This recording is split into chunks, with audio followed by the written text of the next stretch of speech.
Pledge. Pledge allegiance to the flag of the United States of America and to the republic For which it's one nation under God, indivisible, with liberty and justice for all. Thank you. Roll call. Trustee McHugh. Present. Trustee Gluck. Present. Trustee Barnett. Here. Trustee Cohn. here. Mayor McFadden is present. All right. Before we start, I'd like to thank the residents for joining us and also for following all of our protocol. I think we're leading the way. As I mentioned last time, we've had about 10 cases of COVID-19, and those people have recovered, except the loss of Pamela Cromie, which we discussed last time. God bless her and God bless Ed Cromie. But we are leading the way. We haven't had a single case transferred from one neighbor to another. I think that speaks volumes. I'd also like to thank the village employees, including the police department and our chief, for all they've done during this COVID-19 period, and of course, our first responders. Would we like to open the floor for public comments? Let's see, we have two visitors. We have Jim and Mary. Would you like to make any comments before we start? Okay. Can anyone confirm that the answer is no? Okay. Trustee McHugh, road paving. All right. This is kind of filling in from what we approved at the last April Board of Trustee meeting. There was 2 additional portions we want to finish off paving. Obviously, we approved a dollar spend of $47,000 at the April Board of Trustee meeting. That was Clubhouse Road. The additional add-ons that we want to add is Mountain Farm Road from the Devani's old property, which I now believe is the Refkin property, up to Camp Comfort Road. That was last paved in 2010, just as a reference point. And from where Tower Hill Road comes out by the Breezes to East Lake Stable Road, and that was last done in 2012. So those are the 2 additional amount of road paving we want. In terms of funding of this, we're going to take the residual from our bond issuance of $22,762.79 is going to come from there. And then the residual will come from street maintenance contractual, which is line item 511040A. So those are where the line items are coming from. As a reference point, last year on a cost per ton, it was $77 per metric or per ton for tar. This year it is $72.42. This is done by Orange County government bid. So that's the process with which Jeff goes through with regard to paving. So I guess before I make any proposal, does anybody have any questions they'd like to ask with regard to that? Paul? No.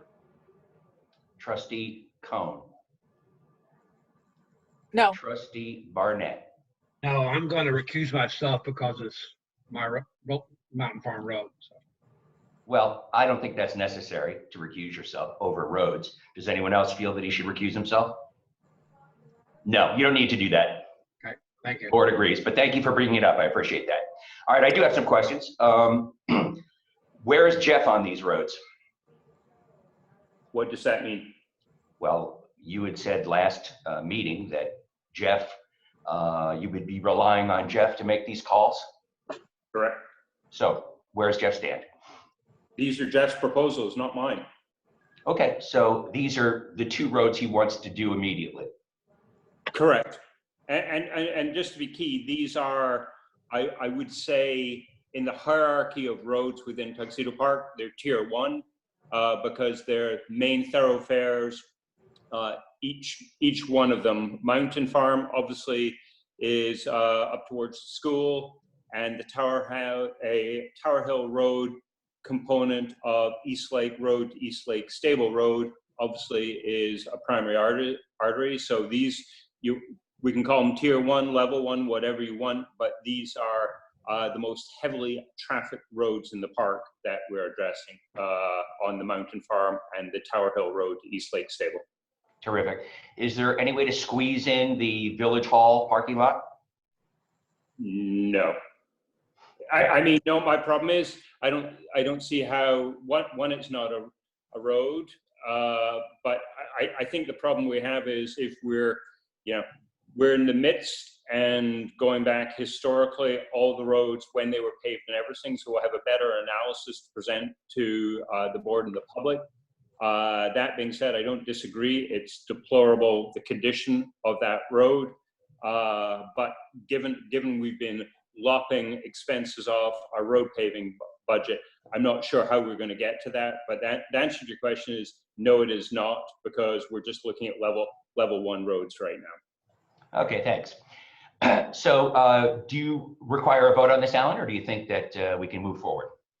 I'd like to make the following proposal, that the Board of Trustees, in addition to the April 15th approval to pave Clubhouse Road for $46,000, authorize the paving of Mountain Farm Road to Camp Comfort Road and Tuxedo Road, or just definitionally, well, it's East Lake, or Tuxedo Road from Tower Hill to East Lake Stable Road for an additional cost of $44,000 to be allocated from budget line item 511040A, which is street maintenance contractual, in amount of $21,237.21, and the balance of $22,762.79 to come from the remaining balance of the bond issuance from the road. So just so we're all clear, we have nothing remaining in the bond issuance, and we've drawn that down, and we did that this year as a conscious decision to obviously we're funding that, so we wanted to draw it down as quickly as possible and take care of the roads. So that's where that's coming from. Do I have a second? Second, and I'll call the roll. Trustee Gluck. Well, I'm sorry, before you do, I just have one question. I apologize. I know you gave me an opportunity. Sure, absolutely. Alan, just to be clear, only half of it's being taken out of, this is all being taken out of DPW budgets, right? So No, that is, wait a minute. Well, hey, I'm sorry, half of it is. Yeah, you've exhausted, I apologize, you exhausted the funds in the escrow account from the bond, which makes total sense. We should definitely be doing that because we're paying money, interest on that. But I guess what my question really is, does this impact your analysis of the available unallocated surplus that we use for the budget to close the gap in the next year's budget? The answer to that is no, because Jeff had wanted to do this. I thought during the budget process, it was too chaotic to bring this up. So I wanted to move through, do the budget process. Our forecast for our fiscal year end included us doing these two pieces of road paving. Thank you. Sorry. Okay, Trustee Gluck. Sure. Just one other item for discussion. I suggest clarifying the resolution just to make it clear that we are allocating from the current year budget. Okay, Right. If that's okay with Alan, why don't we start from the beginning? But I guess my question is, given we're in the current year, if you start doing that every time we ever do a budget resolution, we're going to say the current year. Well, it's just, we have a bunch of resolutions before us today. Some allocations are coming out of this year, some allocations are coming out of next year. So I agree with you, and I think it's sufficient to just so that we understand on the record that it's the current year's budget on this item. Yeah, let's do that because of Paul's point, we have multiple resolutions that are going to affect different years. So Alan, do you mind incorporating that and rereading? Certainly. That the Board of Trustees, in addition to the April 15th approval to pave Clubhouse Road for $46,000, authorize the paving of Mountain Farm Road to Camp Comfort Road and Tuxedo Road from Tower Hill Road to East Lake Stable Road for an additional cost of $44,000 to be allocated from this year's budget line item 511040A, street maintenance contractual, in the amount of $21,237.21, and the balance of $22,762.79 to come from the remaining balance of the bond issuance for roads. Can I get a second? Second, and I'll call the roll. Trustee Gluck, Yes. Trustee Cohn, Yes. Trustee McHugh, Yes. Trustee Barnett, Yes. and the ayes have it. Okay, thank you. Trustee McHugh, roof leak. All right, so this has been an ongoing problem. As you recall, we've had Department of Health in because there were complaints by officers with regard to a slew of different things at the keep. Inclement weather has precluded us from taking care of this. John has spent the last 9 months going out trying to problem solve and come up with a solution with this. He did go out, try to get 3 bids. We know that. A lot of vendors looked at it and then said thank you, but no thank you. What he believes we have is the best crafted solution, which is Tom Durcioli Masonry to come in and rework pointing between the pointing grout lines and the copper flashing and the roof line in order to preclude this seepage. So, obviously there's no guarantees on this. This is a mason that we've used quite extensively in the park of late. He did South Gatehouse.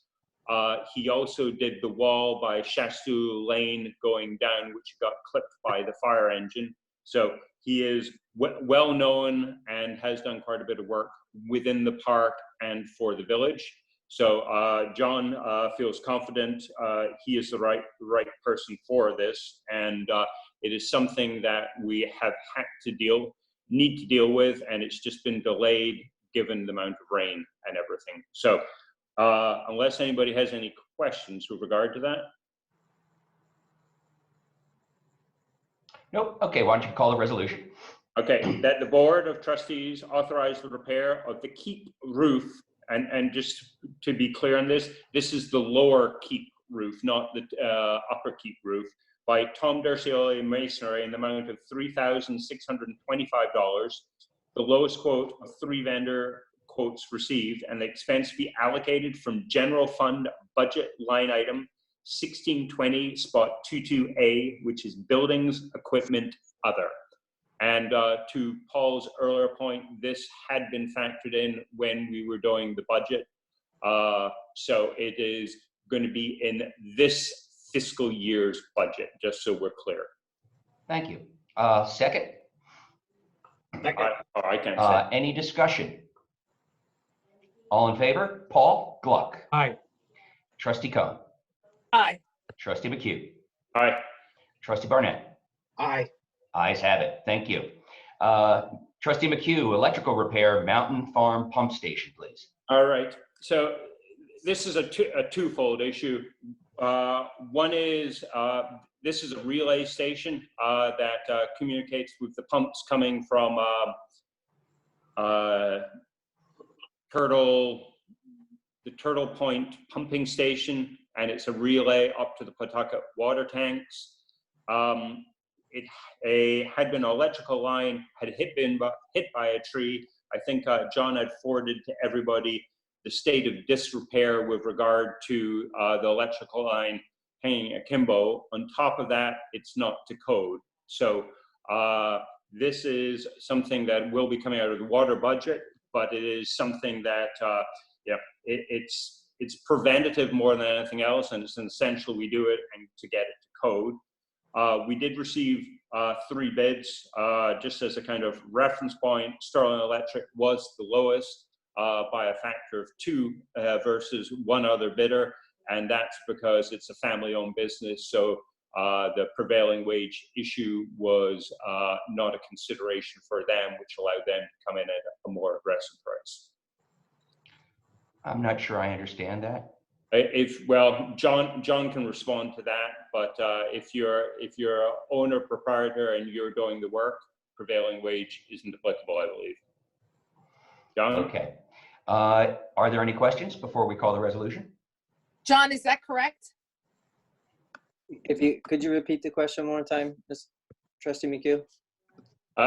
It was a statement that with regard to prevailing wage, if you're owner, a small business where you are providing the services, prevailing wage isn't factored in. Or you don't need to perform a certificate showing that it's prevailing wage. This is regards to the tree that was you were discussing, or just in No, general? it was with regard to electrical. We're going to punish you for not paying attention. I'm not sure I know what you're talking about. No, I'm just kidding. Honestly, I don't know the answer. I could get it for you in a second if you just give me a minute. Okay, Well, let's let me move put on. it this way. Why don't we One, move I on, believe- Alan, to the next resolution while he looks up whether or not that's an accurate statement? Is that Well, okay? to be honest, it doesn't make a difference because we can get a we'll get a certification from them irrespective of that. It was just a point of reference. So with regard to them providing the services, they're the lowest bidder. They're willing to provide us with that certification, but that certification John can check on. But I would still go forward with this because my confidence level is really high on this. I'd like a little bit more confidence level for myself. If John, you could comment on whether or not that would be acceptable. I've never heard of that rule. I'm sure it probably exists, but I'd just like to know. Okay, sounds great. So do you want us to You wait? know what you're looking up? Yeah, he's looking up Yes, to yeah, determine yeah. whether prevailing wage Applies to a is small waived business. because the Yeah. person's a sole proprietor. And that's what I'd like to find out. So it's actually not whether they're a sole proprietor, it's whether they do the work themselves. Okay, there's a new clarification. Thank you. No, I think Alan said that actually. Alan. Okay, great. John, do you think you can comment on that, or would you like us to come back to you? Come back to me, please. Okay, thanks. All right, we're going to move on to the next session. Trustee McHugh, grant proposal. All right. So this is with regard to, yet again, this is water budget. We've spent an enormous amount of time with Weston and Sampson researching and trying to problem solve with regard to leaks within the park and what's the most appropriate way to test for them. One area of concern, given our enormous water losses, has been the pipe underneath Tuxedo Lake, which is basically going from Shasta Lane across to Turtle Point. That pipe was installed in 1933, 8-foot segments. It has a lead grout in it. And our suspicions is that's where a lot of the water losses are coming from.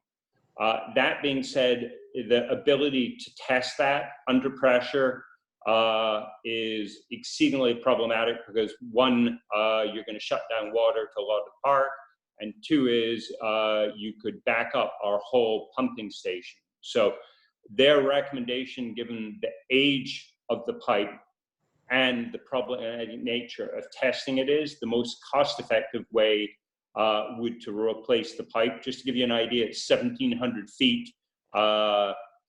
We're talking around $100 per square feet to replace it. So you're talking 170K there. Valves, pipes, and everything, probably another 50. So you're around 250 to 300 all in to replace it. That's just to kind of frame the issue. What we have the EFCs coming out with a grant with regard to this. Grants with regard to water pay for 60% of the cost of the project. So what we've bundled this together is speaking to Weston Sampson. One is to define the scope of work, write the grant application, and submit it on our behalf, subject to legal review and everything. And that's what the discussion point is. We might add one additional thing on this grant, and it's been something Paul and I have been discussing with Weston Sampson, which is the telemetry system at the water plant. We're having a lot of problems of it of late. It's 20 years old, and the issue has been replacement parts, and obviously it's certainly outdated technology. So we're debating whether or not we fold that into the grant amount, just as an order of magnitude. we looked at like replacement, and it was a $80,000 to $90,000 spend. So that's might be an additional thing we will roll into this grant, but we're not certain on that yet because we're more concerned about assessing the likelihood of us being able to get grant dollars. So that's kind of framing the issue. Does anybody have any questions? Trustee Glut? None here. Trustee Cohen? Nope. Trustee Barnett? I approve. Okay, I have a couple questions. Yep. So you said that we replace these pipes because we believe there's going to, it potentially could solve the water leakage problem. What if it doesn't? And is there any way we can determine that before we go forward with the project? The answer is in the scope of work on the document. I had asked the engineers to kind of flesh out that issue, which kind of highlighted the concerns about testing and the vulnerability of our system. So the answer is not really, but there's three reasons to do this. One is with regard to achieving our water loss. The second thing, and probably more important thing, is it's with regard to critical infrastructure and fire flow and getting ourselves up to code. Obviously, this line goes across the lake and feeds Tuxedo Park School. So there's a compelling argument to do it in order to improve our infrastructure. So there's a twofold thing. One is the water loss. Two is a critical infrastructure improvement. So we're basically, as far as I'm concerned, we win. We either get a single or we get a home run in this regard because we're dealing with two different issues. And also, to be honest, it's a process of elimination. What we did with the Ridge Road tanks, with the Pawtucket tanks, is these were infrastructure that were in dire need of repair, hadn't been touched in years. We spent the money. We found out that they weren't the source of our water loss, which, as far as I'm concerned, is great. We've refurbished them, and it's given us an additional 20 years of life. So this really is an issue of, this had been looked at when the prior water plant was refurbished and redone 20 years ago, and a decision was made not to do it given funding. So now we have this windfall opportunity where the state might cover 60% of the cost. So I think it's kind of foolhardy for us not to move forward basis that. And what's the likelihood of success? Paul and I have had a discussion, and the comment was probably as good as success as we had with the I&I. So we're relatively confident we might be able to get some low-hanging fruit in terms of dollars to contribute towards doing this. All right, I know you didn't mean I'm foolhardy, but I do disagree. I'm sure that was just a term of art. So 40%, 60% might be covered by the government through the grant, and that would leave 40%. I don't particularly see any sort of urgent need to replace that pipe. There hasn't been any indication that we have an issue. It would be a great project to do. But I don't see why we can't put that off. That would be number one. And number two is, in terms of the loss of potable water that we're producing, I think we really need to weigh the cost of the loss. Did you say it was 40%? What are we losing each year that we're not billing for? We lose between 50 and 60% of what we pump. Okay, and how much does that cost us a year? Well, I would, if you look at it at our current water rates, our annual revenue is $860,000. So I would say using our current water rates, commercial and residential, $860,000. No, we're not losing $860,000 because we're not sending that out for billing. We're billing and receiving money for the water that we produce that's being used through the meter. What I'm asking is, how much does it cost us in chemicals and other electricity and things like that to produce that water and annually? And then I would like to compare that to the cost we're spending to find the leak, and then balance as to whether or not it's a return on investment that's worthwhile spending right now. In other words, if in the cost of chemicals and electricity and man hours, it costs us $35,000 a year to produce this extra water, how much does it cost to find the leak? And is it worth it? So for example, if it's going to take $200,000 to find the leak and $35,000 a year to produce the water, maybe we don't have to do it immediately. Yeah, well, I kind of look at it this way. We'll round the numbers. We bill $900,000 a year. Our profit's $200,000 a year. So it costs us $700,000 to run the water plant. So you can allocate the cost however you want, but $350K per annum it costs us in terms of losses. Okay. I suggest we table this because I haven't seen any of this documentation. Prior Prior to the meeting. It was all sent out yesterday morning. Right, that was not enough time for me to look this over. If everyone else wants to vote, I'm happy to do it. I just will abstain.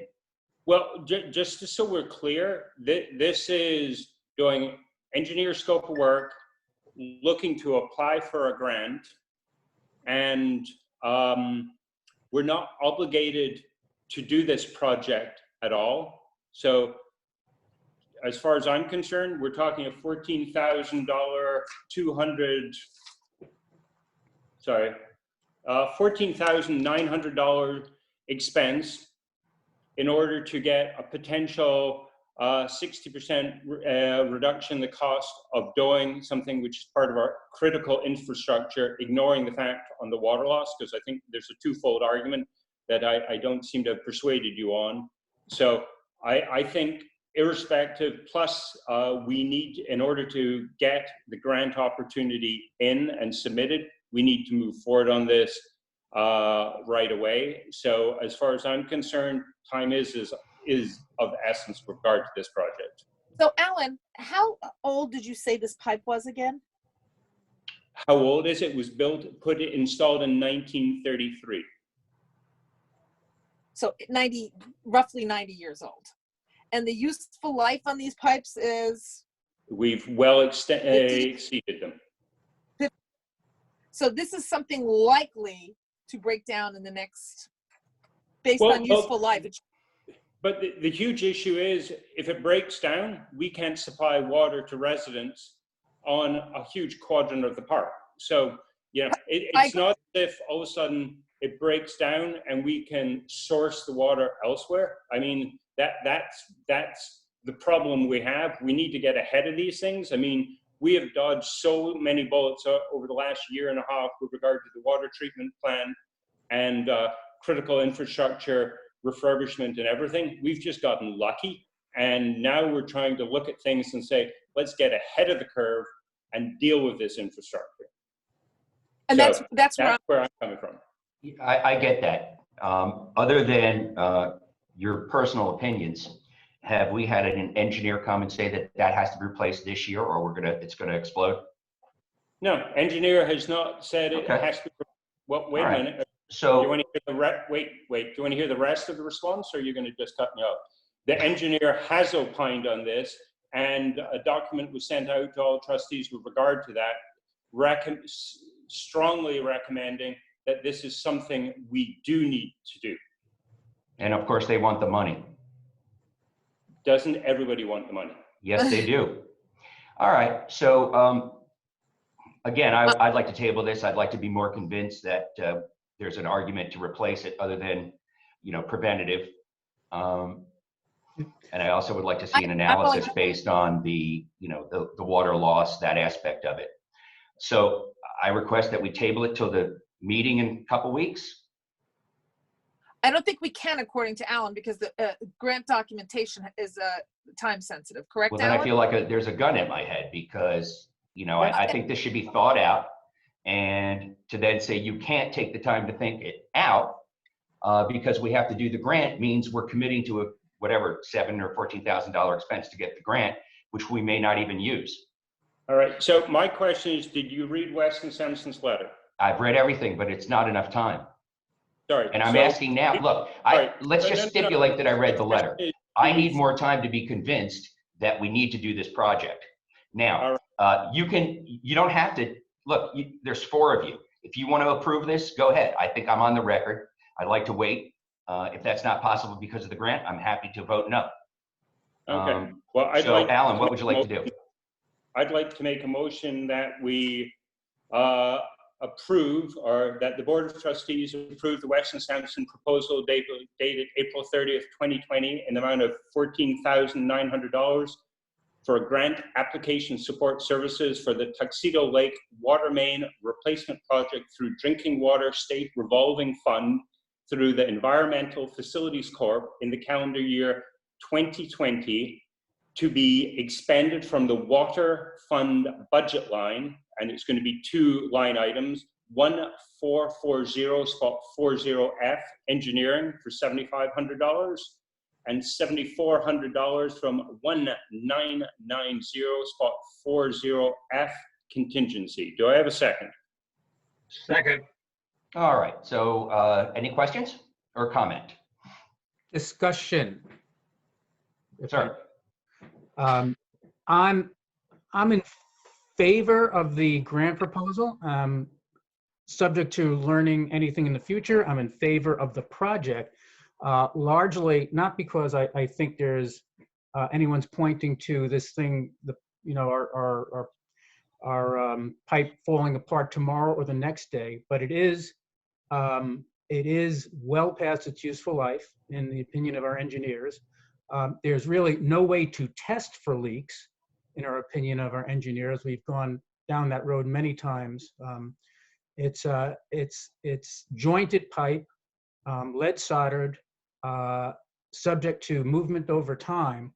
And again, if we have a problem there, which given its age is as likely to occur tomorrow as the next day or next year, we really don't have any viable way of making a repair except by starting a project over, this project from its beginning. And Lord knows how long that would take. So this to me seems to be, particularly with the ability to have some grant money available, which it doesn't happen all the time. It happens according to a particular schedule. The time to me seems to be now. Having said that, it did go out yesterday in terms of the letter. Unless there is a critical need to do it, in the next 3 or 4 days, I wouldn't have a problem in either scheduling another meeting to consider just this, or rolling it into our May meeting, which I think is what, the 15th, 9 days from now. If I may, Trustee It's Gluck, the what did you mean the 20th. letter went out already? Sorry? What did you mean by the letter went out already? Yes, the document constituting the grant preparation proposal, not the project, but doing the work necessary to put in the work for the grant went out yesterday, I believe. That's very unacceptable to me. Sorry, what are you saying, Paul? When did Joe Zongo's letter go to the trustees? Yesterday? The letter to the trustees was submitted yesterday. The reason for the delay was because we were trying to bundle in the telemetry system at the water plant, because that is an enormous problem and is symptomatic of everything with regard to our water facility, which is we have outdated equipment and we can't get replacement parts. He was unable to fold that in, Right. and that's why we issued that. No grant has been applied for or anything as of yet. Okay, great. This Can you is- just describe the letter, please? Point with regard to getting permission from the board to, 1, expend dollars, and 2, apply for a grant. Okay, so Trustee Gluck, can you just explain what the letter is? I'm sorry. Sorry to interrupt. Can you explain what the letter is, please? Trustee Gluck, do you mind explaining what the letter is? The letter is a proposal for engineering services to support the application for a grant from the state of New York for contribution toward this project. Great. Is it, does it authorize them to go forward or with the grant application, or to give us a price to go forward with the grant application? Does it? I believe the grant writing component of that is built into the scope of services. Let me just rephrase the question. Does this letter authorize the engineering firm to start the grant application process? I believe it authorizes them to do the paperwork to do the grant application process. No. And will that cost us any money? Sorry? That cost us any money? Yes. Okay, so we've already gone ahead and authorized spending of money. No, we have not. That's complete and utter gibberish. We have Okay, authorized- Paul, sorry. Trustee McHugh, would you like to explain what Paul was unable to explain? Weston and Sampson issued us a proposal, nothing more nor less, for scope of services in order to apply for a grant with regard to doing replacing the pipe under Tuxedo Lake. Nothing more nor nothing less. They cannot proceed until they have board authorization with regard to a dollar spend. And what we are proposing is the dollar spend coming from 2 line items within the water department budget. I'm dumbfounded. We're going down a path which, you know, we've authorized nothing, nor can we authorize anything. That's like authorizing Tom Durciola to start work on the Keep roof. We can't do it without a board resolution. So where am I getting, where's the miscue on this? Paul? I agree 100%, which is exactly Okay. what I said. Okay. Good. Yeah, okay. So this is not an authorization to make the grant. This is not an authorization to apply for the grant. It's not an authorization to do the project. It's an authorization to do the necessary engineering support services in order to be able to do. I completely understand exactly what you're saying. My question was, is there anything in the letter that authorized any spending? That's what I asked. And would that cost us any money? And I thought you said yes. Yes, it is an authorization to spend. $14,900. Exactly. That's the proposal before the board. Okay, so thank you very much for clarifying that. So any other comments before we call the roll? Okay, Trustee Gluck. Is this a vote on the motion? It is. Aye. Trustee Cohn. Aye. Trustee McHugh. Aye. Trustee Barnett. Aye. Okay, I object. I'm voting no because I think we have to really pick and choose our projects. And I guess I'll have another chance to vote on that at the next meeting. Okay, so the ayes have it. Sorry, David, just to be clear, what the process is analogous to the prior process we did with EFC. So we're going to have some board resolutions with funding that we will self-fund it, things along those lines. Then we will have a formal resolution to submit, to authorize Weston Sampson, subject to legal review, to submit this grant. So that we've got a couple steps before you can choose to do whatever you want with regard to it in terms of voting yay or nay. But the next step will be a funding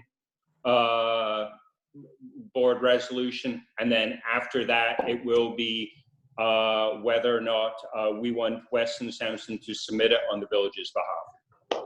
Thank you. I suggest to the trustees that these resolutions and decisions could go much faster and more efficiently if you told me in advance of the meeting what we would be discussing. And I asked you several times to do that, and no one has responded. sorry, this was sent out, I'm confused. This was sent out and it was the agenda, Meg. There's no confusion here. It's really simple. I can read every document that you send me, but the discussion we just had could have certainly taken place before the meeting. And if you don't want to catch the mayor off guard, I recommend that you have these discussions with me before the meetings start. Not just sending out a piece of paper, but calling me and saying, hey guys, Mayor, this is what might happen. This is what we're going to be discussing tomorrow. And I asked you guys to do that. And you didn't do it. Okay, so when Alan sent it out to me, I called Alan and got the information. So I knew how, because I agree with you. We don't want to spend money that we don't have, or, that we have to prioritize our projects. I asked Okay, Alan. I've made my point. So I took it on myself when I saw that email to come in to call him. So I said, Okay. I took it upon myself to ask you guys for clarification on the agenda, and I never got a response. Well, we could, I'm not sure we need to beat a dead horse, but the full agenda was set with regard to dash harvesting, dollar expense on everything with all supporting bids and documentation. So I had Debbie send out everything once we had agreed on the agenda and once the trustees had done it. But your point's taken, and my guess is we should just move forward. Very good. Okay, public comments?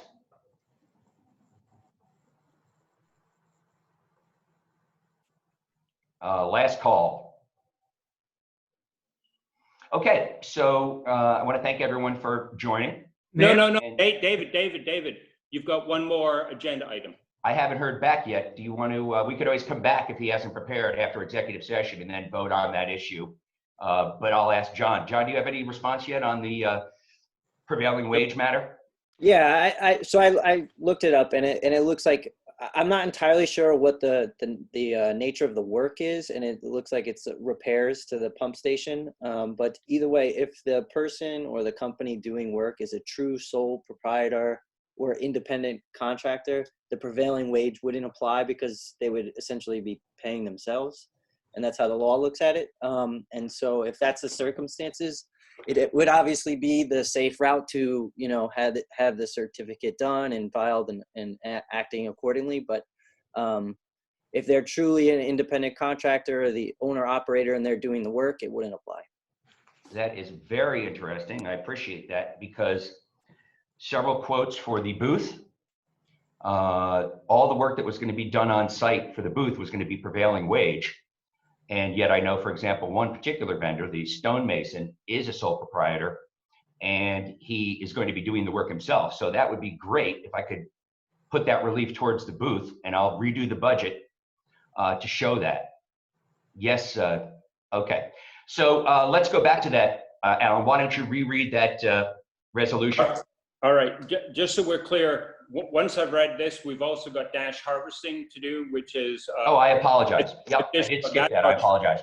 So with regard to authorizing electrical service line repair at Mountain Farm Pump Station, the following resolution is being made. That the Board of Trustees authorize the repair of the electrical service line at the Mountain Farm Pump Station in the amount of $2,500 by Sterling Electric. The lowest quote of 3 vendor quotes received, and that the expense be allocated from water fund budget line item 8340.20F, transmission and distribution contractual. Do I have a second? Okay. Okay, I'll take the roll. Trustee Gluck. Aye. Trustee Cohn. Yes. Trustee McHugh. Yep. Trustee Barnett. Yes. Ayes have it. All right, so let's move on to, would you like to do this, Trustee Gluck, or Trustee McHugh on the lakes? I'll take it. All right. So yesterday, again, there was distributed a proposed contract with New England Aquatic Resources. Don't confuse this with Northeast Aquatic Resources, who is our lakes consultant.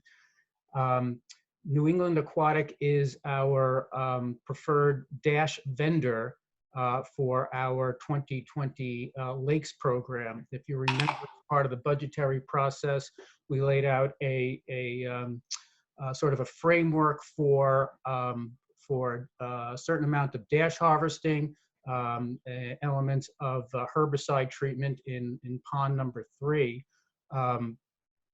And as I said, New England Aquatic is the contractor for dash harvesting. The contract is really broken into 3 components. There is a component for dash harvesting on the Weewa Lake of 5 days. There is a component for potential dash harvesting on the southern end of pond number 3. That is a, if you will, a complement to the herbicide treatment that is currently planned for pond number 3.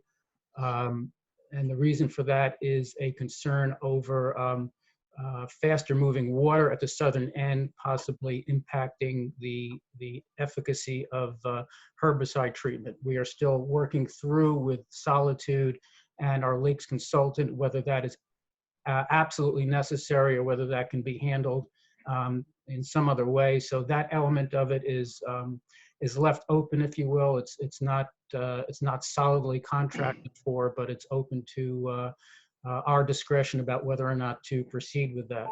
Similarly, there's a component for dash harvesting around the docks on Tuxedo Lake, both the Village Boat Club docks and the Tuxedo Club docks.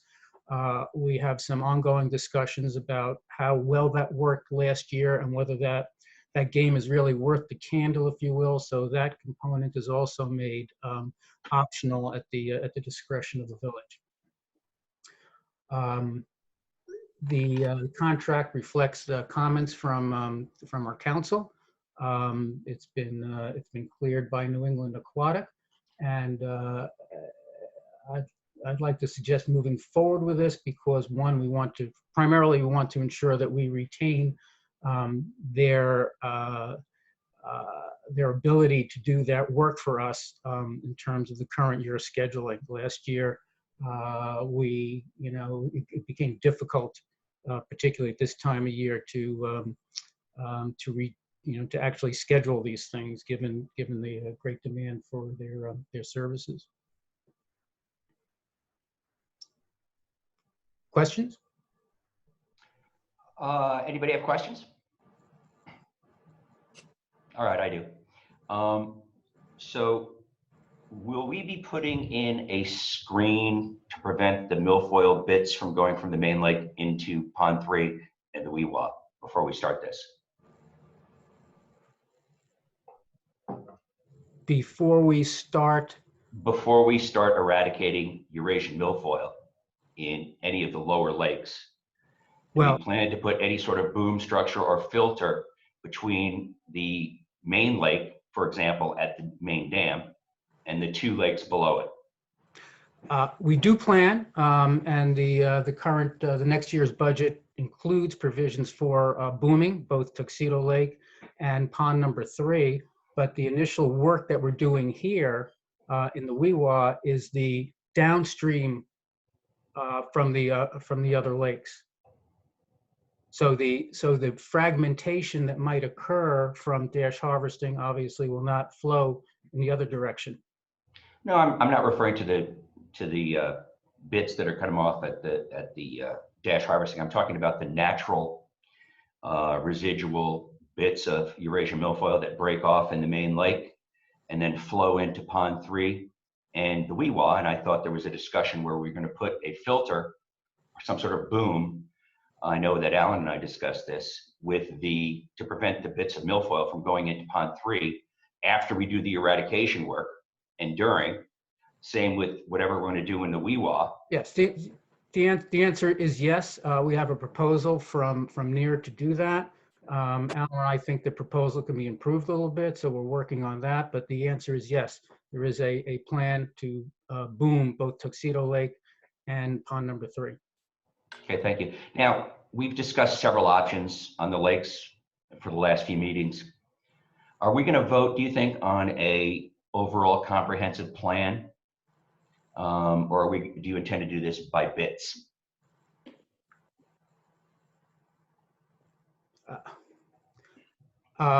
We have a recommendation from our lakes manager. Um, the program we have in front of us today for the dash harvesting component of that is part of that, is consistent with that recommendation. I don't know that it's really possible to pull everything all together and vote on it in one comprehensive package and still engage our dash harvester to do what we want to do early in the season in the WEWA. So you're weighing the fact that we might lose the dash contractor to doing an overall comprehensive plan because of the, in other words, you said, I believe, that you don't know if we can coordinate everything in time to maintain the dash harvester.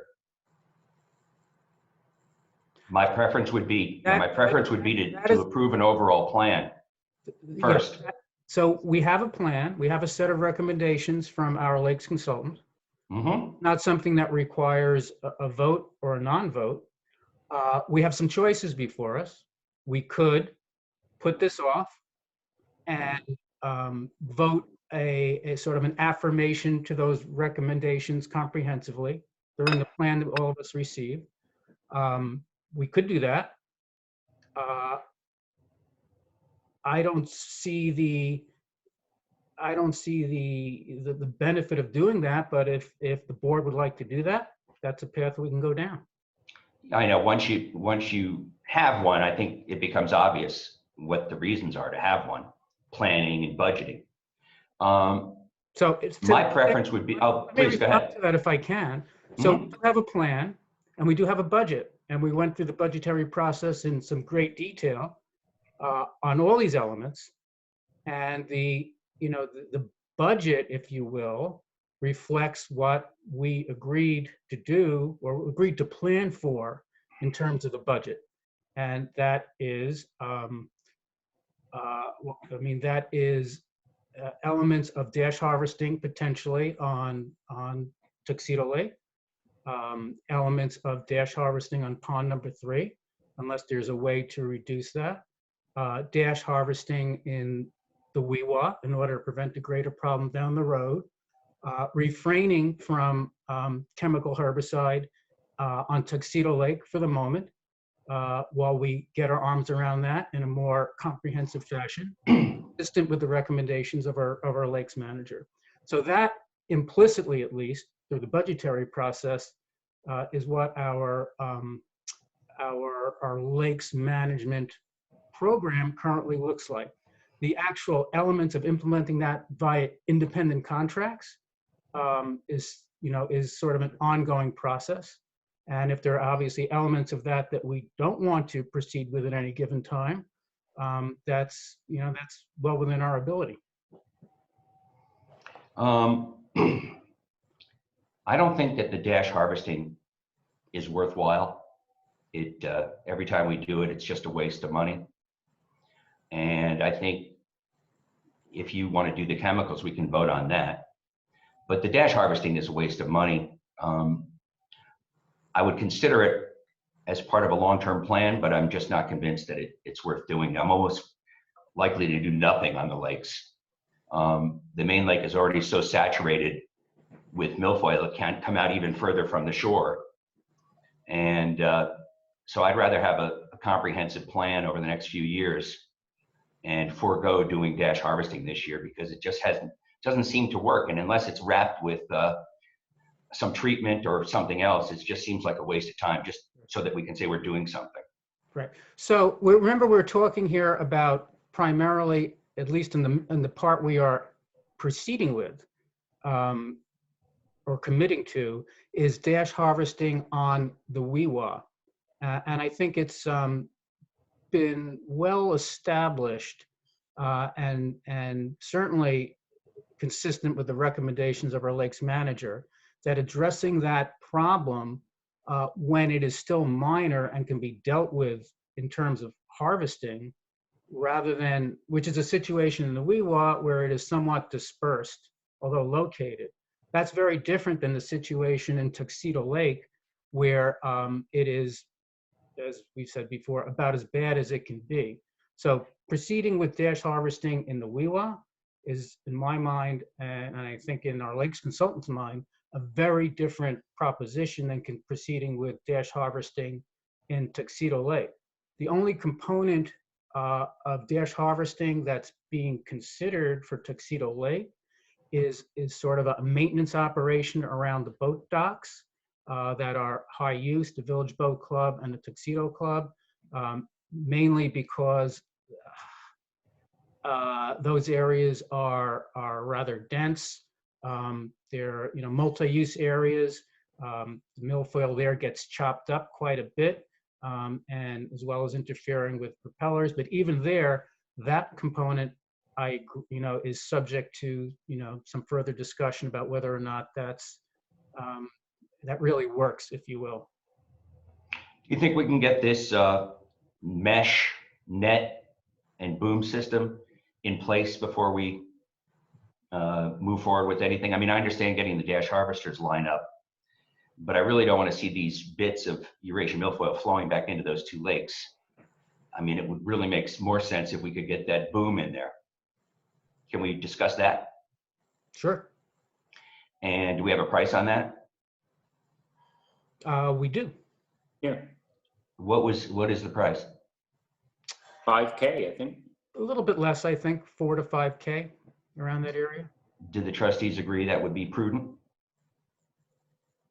But just so we're clear, this was already in the part, this is a subset of our long-term plan. It was in our budget and everything. We're waiting for our lakes manager to, because he is sourcing it and/or is working with a vendor to make a bespoke barrier curtain, for lack of a better word, for us. So we're waiting for his proposal. We don't have it as of yet. What we're talking about with regard to the dash harvesting is this is sequencing, but this is a placeholder. And I think, we're creating a placeholder on pond number, or to me, most importantly, on the Wewa, which is we want to make sure the Eurasian water milfoil does not come back. We got so lucky with regard to drawing down the lake with regard to the dam. We don't want a repeat of this. The most cost-effective way is to manage this through dash harvesting. That is an opinion shared by Solitude Lake Management, who previously was characterized as a chemical merchant.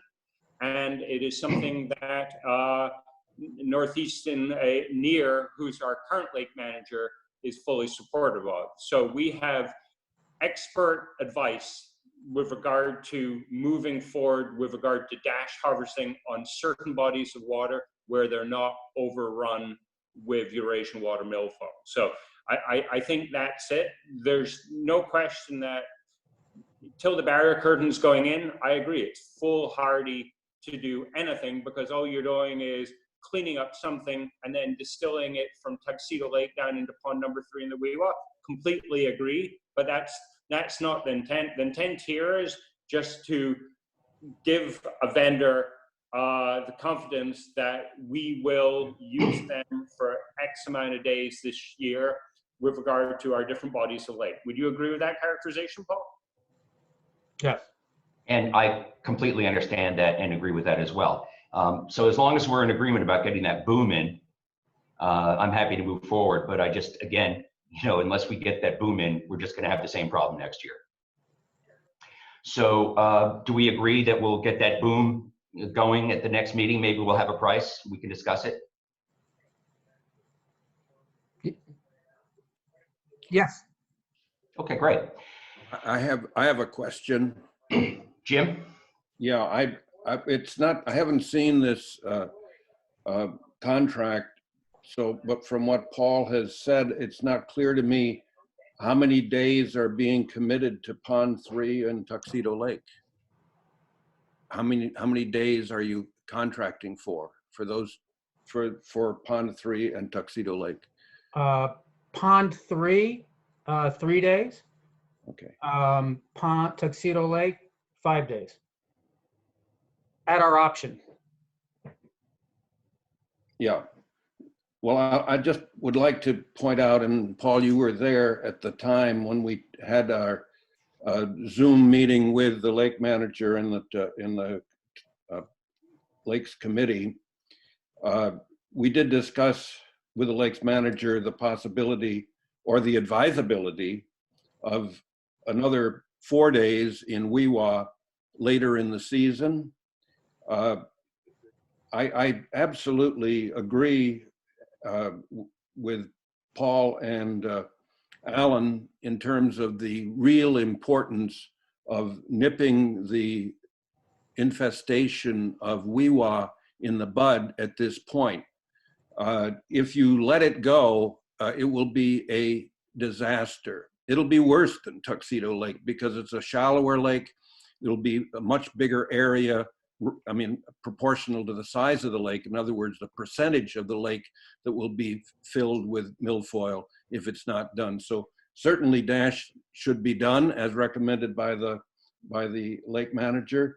But if you can get it down to just a few strands, you have a chance of having a very cost-effective maintenance in the years ahead.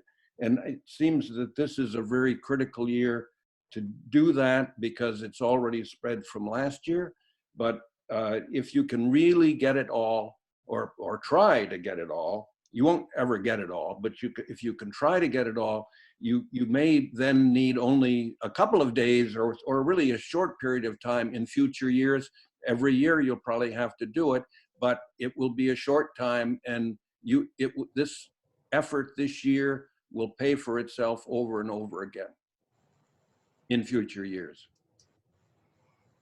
Yeah, I agree, Jim. Thank you for that input. My only concern is adding this boom so that we prevent additional flow from breaking off of the milfoil down into the two lower lakes.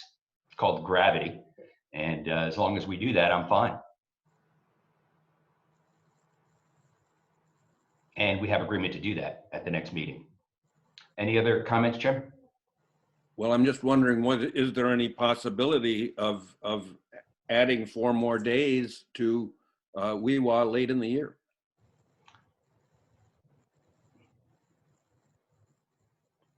That's a question I assume directed at Paul or Alan. Be happy to answer that. So personally, Jim, I would be in favor of doing that. We went through a budgetary process here where the budget was built around the basic recommendations of the lake manager. I think the lakes manager would, if I understood him correctly, would characterize the additional days as good to have, as nice to have. I agree they'd be nice to have, and if the funding were available to do that, it would be something I would support doing, but it wasn't built into the budget that was adopted. Just a point on that. When we adopted the budget, it was never broken down into if you cut this, we have to cut that. But that said, my suggestion is that we do the extra 4 days in the Weewa and cut that out of the main lake. It's really been a waste of time to do this around the 2 boat clubs. It doesn't work.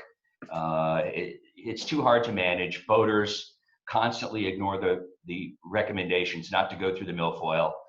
So I'd rather just take that money and reposition it over to the Weewa for those extra days. Well, I don't know how anyone feels about that. And I've got a couple comments. One is we budgeted $100,000 from the water department, $50,000 from the general. So we have, we're kind of talking at cross purposes here because this is a total dollar spend of $29,120. So that's issue number 1. Issue number 2 is definitionally, Paul, you're talking about 91 hours of harvesting to be expended. We can, this is an iterative process where we can go, you know what? We don't want 3 days on Tuxedo Lake. We want to concentrate all our efforts on pond number 3 and or Weewa, as the case may be. I don't think we're saying we're locking ourselves into anything. We're giving ourselves the optionality to do stuff. We're just giving them a commitment of number of days of dash harvesting. We can based upon the advice of our lake manager, reallocate those resources depending on where we get the biggest bang for the buck. Agreed? Disagree? Yeah, other than subject to the restriction that there are, as you point out, there are two different budgets here. So it's difficult to take, or you really can't take money from water and apply that to Pond 3 of the Weewa. Why? Agreed, but in terms of, whilst we certainly are not going to do that, with regard to it, if there is, our lakes manager makes an emphatic case or compelling case Sure. that in order to get ahead and if not eradicate, minimize the invasiveness of the Eurasian water milfoil on the Weewa, that we need to spend X additional days, I think we would all, as a business case decision, go, you know what, we're willing to be over budget on this line item if that saves us money down the line. But we need, we need the ammunition from him in order to make that case. I guess I'm trying to reinforce what David says is, yeah, there are two different budgets, but what we're committing to currently is number of days / hours from a vendor, and then we can choose which lakes subject to budgetary constraints. I guess that's my only point. Absolutely. And also, Weewa is our secondary source of drinking water, if that matters in the decision-making process. Yeah, just so we're clear on that, Susan Goodfellow has always contended that. We had our engineer look into that. Our DEC classification does not substantiate that position. Okay, so that may be the case. I have in front of me a 1990 planning study, and I'm willing to share that. It's very interesting, but it does specifically state that. But if it's not on the DEC permit, that might be a different story. Jim, do you want to comment on that? No. Okay. All right, so why don't we read the resolution? Sure, I'll be happy to do that. Resolved that the Board of Trustees approve the contract with New England Aquatic Services dated April 26, 2020 for dash totaling up to, I'm adding the words, up to $29,120 for up to 91 hours of harvesting to be expended from the Water Fund budget line 1989.40F, Lake Management and Watershed Studies, for Tuxedo Lake in the amount of $11,200, and from the general fund budget line 1989.40A, Lakes Management, for $17,920, Weewa Lake dash $11,200, and Pond number 3 dash $6,720, all such budgets being fiscal year 2021 budget years. Do I have a second? Okay, I'll call the roll. And then McHugh seconded. I'll call the roll. Trustee Gluck. Trustee Cohen. Trustee McHugh, you're muted. Yeah, I had a question / comment. I would like, within the general fund, you've got the general fund line item 1989.40A, Lakes Management. I don't think we should earmark the two bodies of water because I don't want to be beholden to that. I just think we can say that we're going to take it out of that line item, but subject to what our Lakes Manager recommends, that allocation of funds might be different between Weewa Lake and Pond number 3. That would be my only comment.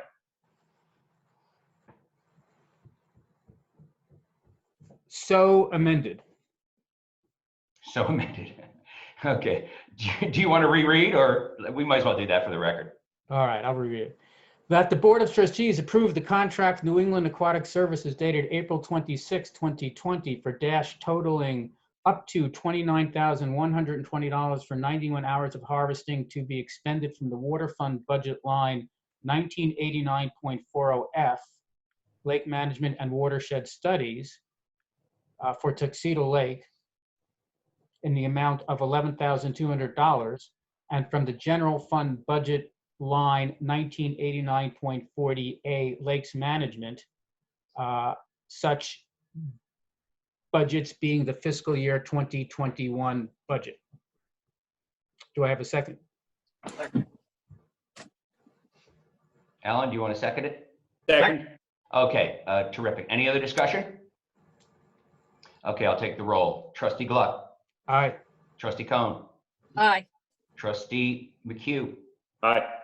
trustee Barnett. Aye. Ayes have it. Okay, do we have any other orders of business to discuss before we adjourn to executive session?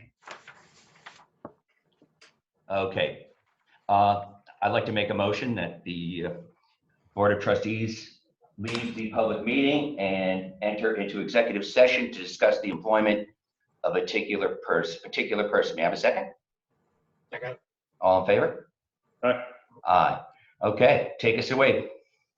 Thank you, everyone. We appreciate you joining us.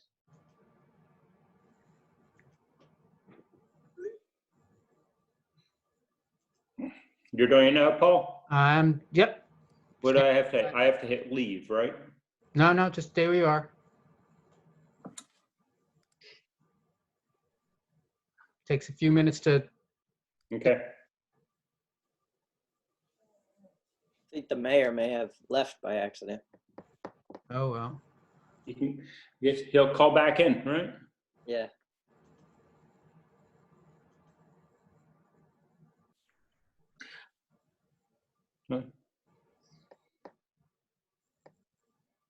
I also have something for general session later too. That's a little bit late now. Well, Goodbye. Okay, we're all here? We're still in the, Can you guys hear me?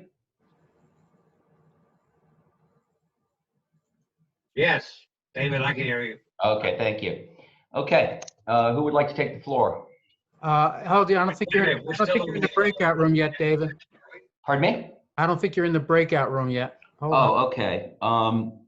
Here we go. Thank you. And I'm not there yet, so hold on. So we're going right now? Okay.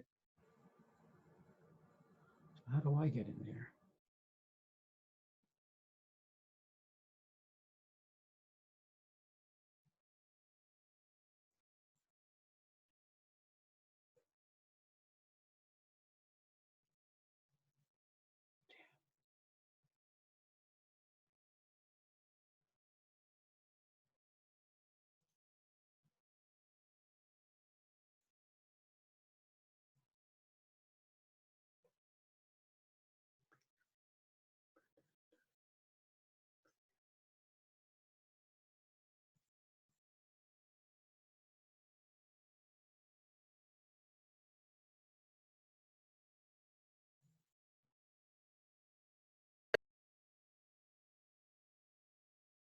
I think we need to remind everyone how to get out of the breakout session because you got to push leave.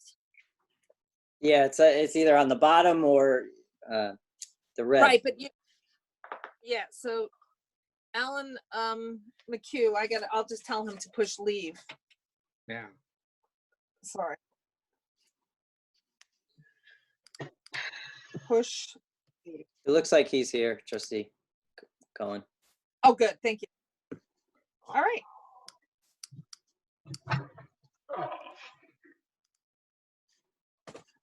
Okay, I think we're all here. Mac, you're on mute.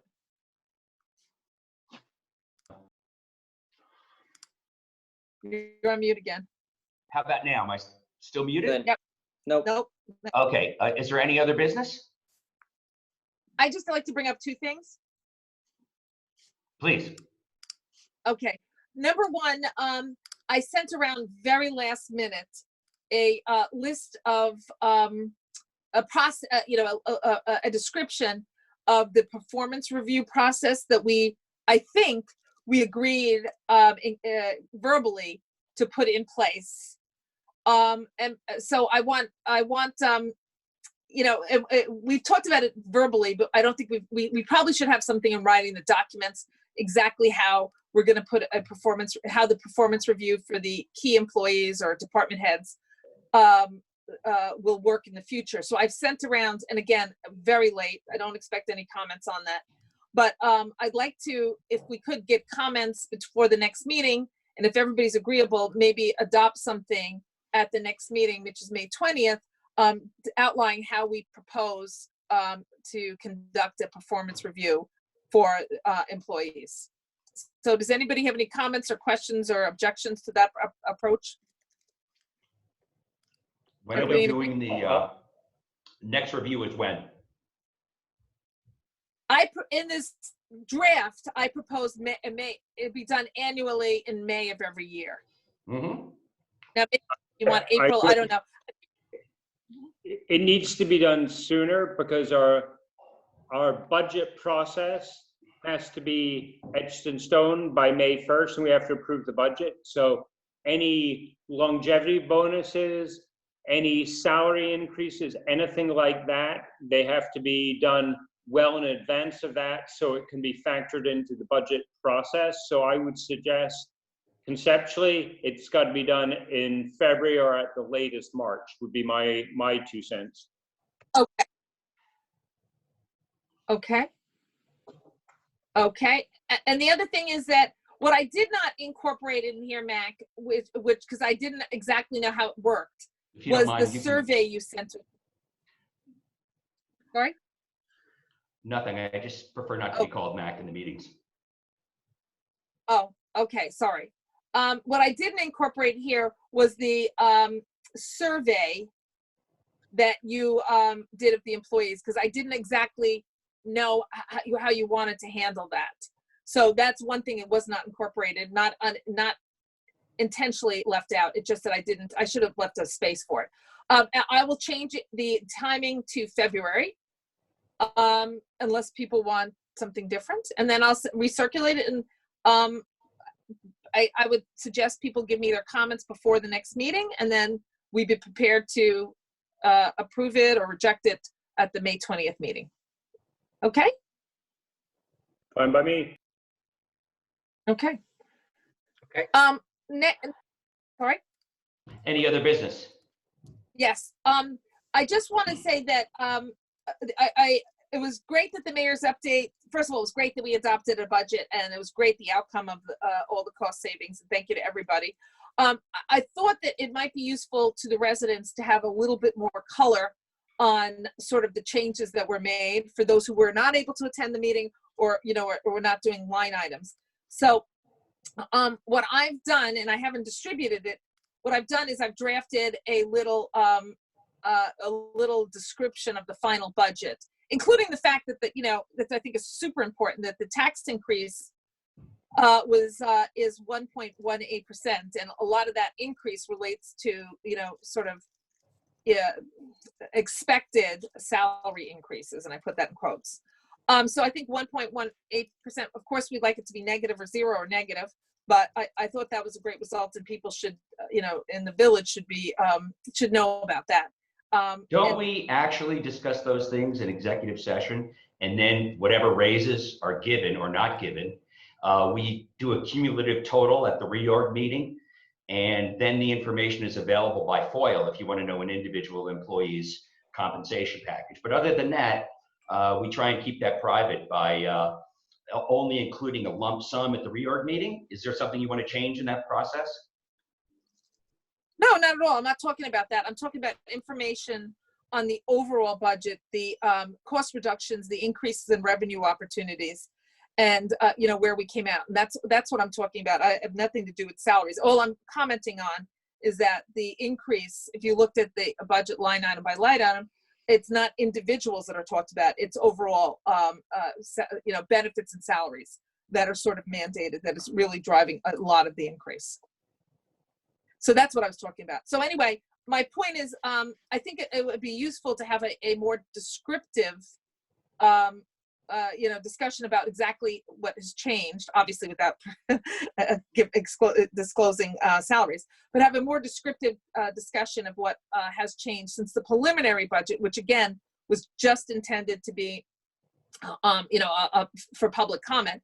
So I don't know how what people feel about that, but I'd like it to get done. It would be good to get done while it's fresh in everyone's mind. So that'd be before the next meeting of May 20th. We could wait. I could circulate what I have, and we could wait till the next meeting to approve it or not, or we could do something in the interim. I think, John, the advice we've gotten from Brian is that we cannot distribute something from the Board of Trustees unless we have discussed it, the topic at least at a public meeting. Am I getting that incorrect? Yeah, I mean, that's pretty much correct. If it's basically the board can take action, and if it does, which is in the certain circumstances can be if the board authorized the distribution of some sort of documents or materials, that would be an action. They can't do that without being into a public meeting on notice and so forth. And so that's basically my understanding of the opinion. So could we agree to send something out and then I incorporate everyone's comments? If the board's going to do that right now, yeah, because you're still in an open meeting. Yeah, we wouldn't be doing the comment. Well, I haven't seen this yet, and I don't think any other board member has, as far as I'm aware. So Yeah. certainly we shouldn't agree to doing something until we all have a chance to read it and comment. So I guess then I will distribute it, and then we can approve it. It's unfortunate we have to wait 2 weeks. But theoretically, you can send it out to us, and then if need be, call for a special meeting to formally discuss it and or approve it if need be, right? I mean, that's in lieu of waiting till May 20th or whatever the date is, the next trustee meeting. Yes. What, 15 days away? I mean, what's the issue? Is there some sort of, I mean, you did mention that it's fresh in everyone's mind. I wouldn't worry about them losing track. This is always a big issue. I think we could table it until the next meeting, but certainly I'm willing to compromise on that, but let's just see what it is. I have no idea what you've written. Right. Okay. Yeah, we could do a special meeting, but again, I don't think it's special meeting worthy. Okay. Anybody have any comments, other comments? Otherwise, I'll send out what I have, and then we will. And again, it's very factual, very descriptive. I'll send out what we have, and then we can wait till the 20th. So we're Anybody going to put it on the 20th agenda. Is that what you're suggesting at this Yeah. juncture? I think so. Unfortunately, but I think so. Well, send out what you have, and if anybody wants to have a special meeting in advance of the 20th, either with some email discussion among members or not, that could be proposed Okay. or not. But Great. but I think the mayor's entirely correct. Let's all have a crack at it and Sure. see what it says. Okay, any other business or comments? All right, I move to adjourn this meeting. May I have a second? Second. All in favor? Aye. All right, thank you, everyone. All right. Have a good day. You too.